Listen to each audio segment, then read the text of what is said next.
Comentário livro, Libertação, capítulo 19. André Luiz, Chico Xavier. Mãe e filha, primeira parte. Senhoras e senhores. Mães. O que não fazem elas por seus filhos? Mães que educam. Mães que renunciam seu tempo. Mães que se tornam escravas em potencial dos filhos sem reclames. Mães que são vilipendiadas, torturadas e até mesmo abusadas pela sua prole. Dizem que mãe é padecer no paraíso. Essa frase traz consigo uma mistura de sentimentos contraditórios e uma visão realista sobre as alegrias e tristezas, decepções e angústias, que se tornam em verdadeiros desafios que acompanham a jornada da maternidade. Agora, o que seria ser mãe nos tempos atuais? O que seria o dom da maternidade em um mundo em que preza uma tecnologia de ponta, onde quem fala, ordena, serve, torna-se escravos das próprias sensações são as pontas de dedos acionados por mentes habitoladas em desafiar o mundo dos sentimentos que se não encontram nos lares? Hoje iremos discorrer sobre uma mãe altruísta, devotada no amor de sua prole mesmo ela desencarnada e a filha ainda envolvida nos meandros da carne, tem um encontro divino. Seu nome era Matilde e sua filha Margarida. Essa mulher que estivera tempos atrás sendo castigada pela perseguição de Gregório, o ferrenho espírito que designara vários espíritos da sua laia obsidiarem até que não tivesse mais fôlego. Em existência passada ela o traiu com seu irmão, vindo a nascer um filho que ele pensou fosse seu. Isso no mundo atual é corriqueiro isso acontecer. Raríssimos são os pais que notam algo de diferenças fisionômicas em seus filhos, trazendo à tona a dúvida. Até nisso, o acaso não existe, não é mesmo? E quanto ao ser humano atual, Gubbio esclarece André Luiz no livro Libertação através do médium Chico Xavier, o estado natural da alma encarnada pode ser comparado, em maior ou menor grau, à hipnose profunda ou à anestesia temporária que desce à mente da criatura através de vibrações mais lentas peculiares aos planos inferiores. O que não passa à alma humana quando necessita voltar à matéria pesada do corpo físico? Tantas transformações se nos acontecem, que se fossemos averiguar nas suas entrelinhas, saberíamos valorizar mais esse corpo que Deus nos emprestou para nossa subida às regiões mais superiores do esclarecimento espiritual. Infelizmente, a lei do esquecimento nos faz apagar, de certo, algumas lembranças de quando ainda estagiávamos nos planos espirituais, quanto à nossa passagem na Terra. Somos submetidos também às ideias formadoras do meio em que dele passamos a fazer parte, e ele, quando acha mentes desavisadas, descrentes e despreparadas, em todos os sentidos diante dos obstáculos do caminho, torna-se em severo coadjuvante, no sentido de estacioná-las por um bom tempo da sua subida gradual ao reconhecimento do próprio intelecto. Depois de um preparo espiritual tanto da mãe quanto da equipe de Gubbio, Margarida consegue enxergar a mãezinha que entre abraços afetuosos, ouve-lhe aquela voz que nunca esquecera. E com o olhar tero da mãe, o amor jamais desaparece. A união das almas vence o tempo e a morte. Esse amor verdadeiro, vence todas as barreiras do sentimento ainda humano.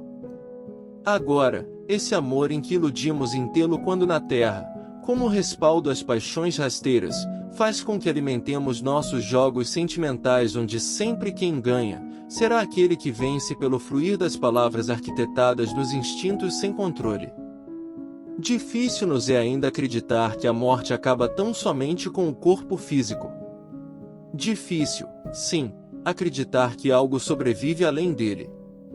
Que os nossos sentimentos acompanham-nos além túmulo, alimentando-nos das imperfeições que ainda nos sufocam a alma.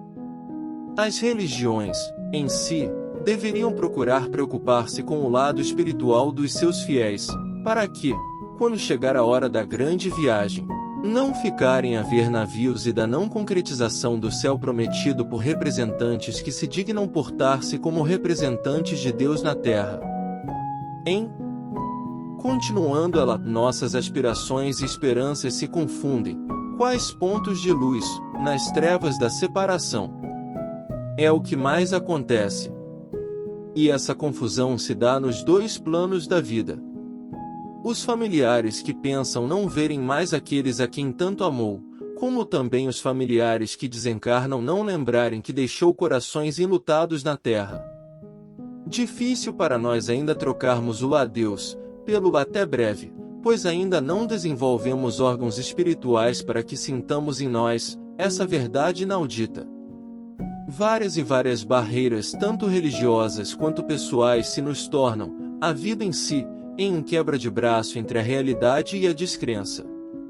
Em que acreditar, se não nos preocupamos, quando ainda vivos, em lidar com o nosso lado espiritual? Quem nos dera estivéssemos em um tempo em que a única religião fosse a caridade e as igrejas, templos, casas espíritas se tornassem lugares para agregar os mendigos que também sentem frio, fome, carência de amor. Que os ensinamentos do Mestre fossem passadores de paz para filhos através de reuniões em cultos nos lares, preparando dessa forma os rebentos para a vida lá fora, que não é tão fácil não nos desvirtuarmos com os seus alucinógenos ilusórios.